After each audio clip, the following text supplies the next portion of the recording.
Please be seated.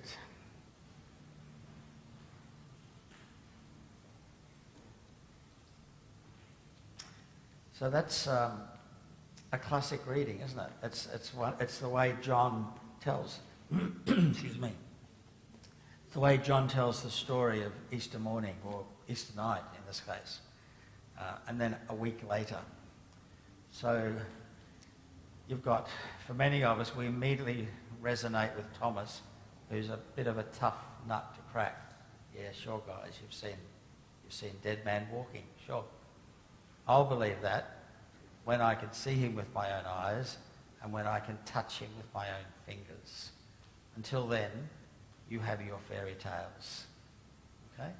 So, and we all have moments like that. Some of us have children like that, or grandchildren like that.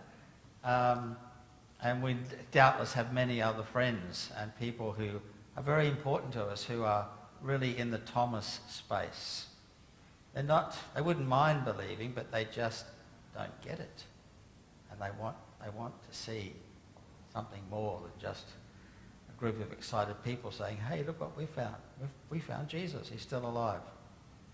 But the thing I wanted to comment on today is really the interface between the community, the group, and the individual. Thomas initially is not, he's not there, which is interesting. And why is he not there? Well, it could be, although we call him Doubting Thomas, could be because he was the only disciple with enough guts to go back into the street and go and do stuff. The rest of them are hiding in the room, bars down, doors locked, because they were afraid. In our translation it says the Jews. Well, everybody we're talking about was Jewish. Okay, so they don't mean Jews. They mean the authorities in the city government, who they feared, having executed Jesus, might come looking for the rest of them. So it's not that they were Jewish, that's not the issue. Okay, it really means the Judean government are worried about the Judeans, are worried about the temple authorities or the soldiers from Pontius Pilate. So the 11, along with whatever other women were with them at the time, that group, were all hiding. Thomas, who we think was really only, not really kosher, he's the one out in the street doing stuff, getting on with his life, maybe getting the supplies they need, okay, so they can be safe in their house, in their hidey house. So I have a certain empathy for Thomas. Not only is he somebody who wants to think stuff through, but he's not afraid to get on with life in the meantime and do the tasks that have got to be done to keep the show on the road. The first reading, we had another example of this interface between the individual and the community. In this case, again, the community of disciples. So we've got this story about how these early followers of Jesus, again, they're all Jewish. There's only a handful of non-Jewish people in the group. And even the ones that get called in the book of Acts, they're called Greeks. Again, they weren't running fish and chip shops, okay? They were simply Jewish people from around the Roman Empire who spoke Greek. So the people in Palestine said, oh, they're the Greeks, they're the Greek-speaking people. But they're still Jewish people. They're there for Pentecost. That's what the story in the book of Acts is all about. So you've got this group of people, and they're looking after each other. The way the book of Acts tells the story, they're often described as the first communists. That was a phrase that became less popular in about 1945 and sort of has regained a bit of its stature in the meantime. These were people who said the common good is what matters. Remember, Australia is called not the Kingdom of Australia, but the Commonwealth of Australia. The idea that every citizen shares in the wealth and the well-being and the goodness of our community. So you've got this sense both in our faith and in our political system that goodness is meant to be shared in the community. But then you've got, in this case, one individual, a guy called Barnabas, also called Joseph, but the disciples gave him the nickname Barnabas.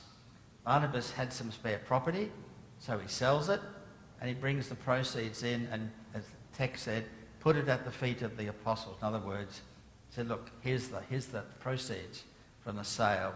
Use this to help the other members in the community. We're going to hear more about Barnabas if you keep reading through the book of Acts. He's actually one of the early leaders in the church, but he wasn't somebody who was in the 12. He never saw Jesus himself, as far as we can tell. He comes from Cyprus. So again, he's a Jewish person from Cyprus who happens to be in Jerusalem, and he gets caught up in this Jesus movement. He joins they didn't have a name for themselves, okay, but he joins what we would call the very earliest form of church.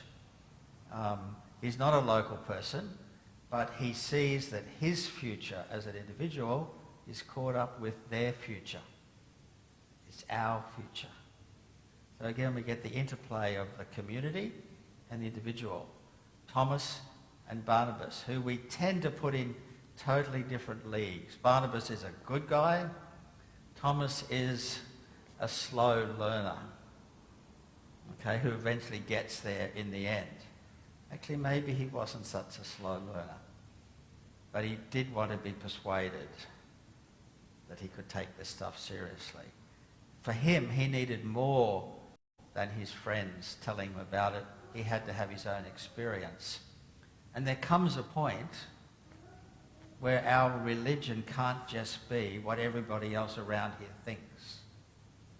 There has to be a point where it becomes my religion, my beliefs, my values, which I share with everybody else around here. But we can't just have hand-me-down religion in the end. So all of us are going to have to find ourselves in Thomas's sandals at some stage and say, yep, I hear what you're saying, but now I get it. Now I understand it. Now it's my faith as well as our faith. So perhaps take away from the service the two characters, Barnabas and, of course, Thomas. Each in their own way, making the faith their own and then contributing to the shared faith and the shared mission of the early church. I mean,